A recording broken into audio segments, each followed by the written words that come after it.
Hello Pisces, Sun, Moon Rising, and Venus Signs. Kamusta kayo? Sana po ay nasa mabuti kayong kalagayan. Welcome back po sa Star Tarot. At kung bago kayo rito, welcome din po kayo. Please subscribe, like, share my videos, and leave me a comment kung naka-resonate po kayo. Thank you. So first message po ninyo, surrender to joy. A key to positive change in your life is to let joy in and savor it.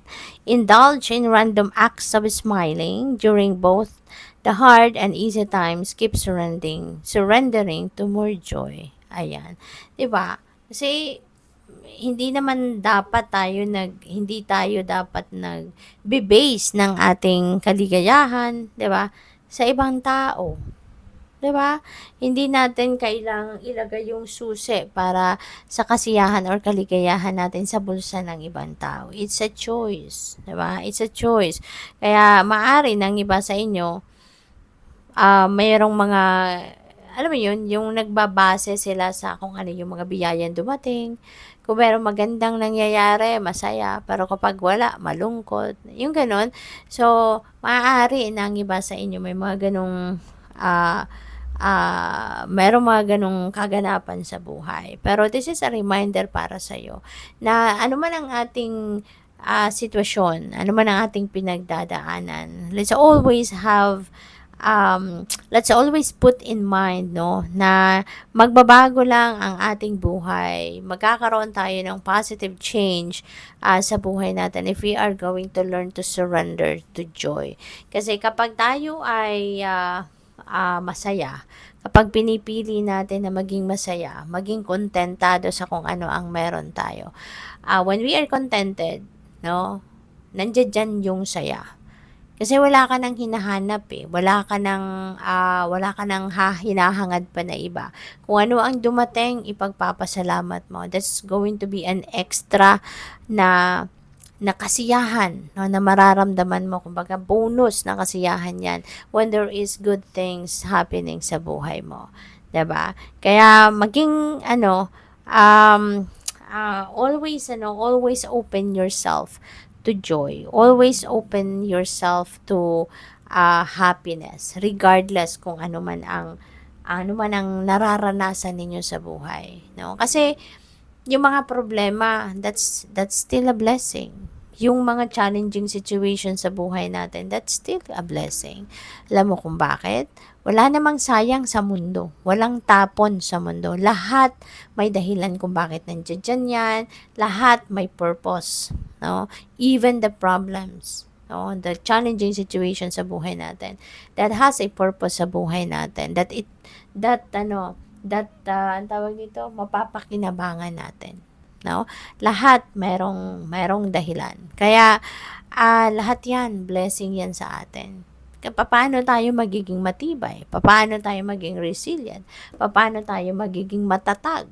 'Di ba? Paano madi-develop yung bravery natin, 'di ba? Kung hindi tayo dumaan sa mga problema, hindi tayo dumaan sa mga difficult times sa buhay natin. Kaya malaki din ang role, no, ng mga bagay na yan sa buhay natin. Kaya regardless, no, kung ano man ang nangyayari sa buhay natin, uh, let's always be grateful for everything at maging masaya na lang tayo sa kung ano ang dumadating, sa kung ano ang meron tayo. Okay? So we have surrender low self-esteem. You deserve success. Okay? Love and abundance. Set an intention to identify and release any remnants of low self-esteem. Okay? So, para nang sa ganon, ang tawag dito, ma-manage ninyo yung anong iniisip ninyo, ma-manage ninyo na maayos kung ano ang dapat ninyong maramdaman. 'Di ba? Set an intention para ma-figure out ninyo, no? At ma-figure out ninyo ano yung mga at malaman ninyo kung ano ang mga dapat na i-let go mo sa sarili mo, no? Na maaring nagiging sagabal, no, sa pagiging sa pagiging successful mo, 'di ba, sa buhay. Kasi yung itong low self-esteem, low self-confidence, yun ang nagiging sagabal or barrier between you and your success, between you and your prosperity and abundance, between you and your joy and happiness. Kasi parang siguro sometimes minamaliit mo yung sarili mo, minamaliit mo yung kakayanan mo, 'di ba? Kaya kailangan isipin mo na deserve mo din ang magtagumpay eh. Deserve mo din ang pagmamahal ng mga tao. Deserve mong magkaroon ka ng abundance, ng prosperity, ng financial success, material success. 'Di ba? Pero hindi mo siya nararating, hindi mo siguro siya naaabot pa dahil natatakot ka, dahil siguro sa tuwing mag-iisip ka na mag-take action ka, nawawalan ka ng gana kasi iniisip mo, kaya ko kaya yun? 'Di ba? Yung parang in a way, siguro minamaliit mo ang inyong kakayanan. Kaya sana, no, mabago yan. Sana ngayon 2026, no, you would learn to surrender your low self-esteem and palitan mo na, no, yung pakiramdam na yan ng courage, ng inner strength, 'di ba? Gisingin mo sa sarili mo yung tapang, no? At determinasyon na mararating mo kung ano man ang mga iniisip mo, ma-achieve mo kung ano man ang mga gusto mong marating sa buhay, 'di ba? Dahil you have all it takes to succeed. No, lahat tayo. We are all equipped with talents, with the skills, with the spiritual gifts na magagamit natin, 'di ba? Para tayo ay magtagumpay sa buhay. So, by the way, Pisces, maraming salamat for subscribing. And if you haven't subscribed yet, subscribe na po kayo. And also, maraming salamat for not skipping the ads. And also, please join the membership. No? Kung gusto po ninyo mag-join, pindutin nyo lang yung join button sa baba ng video. Thank you. So, your authentic self ay ilalabas mo na din sa ngayon. So, isa na tong magandang move, isa na tong magandang development, no, para sa'yo, na maglalakas ka na ng loob ngayon to walk your truth and live your truth, no?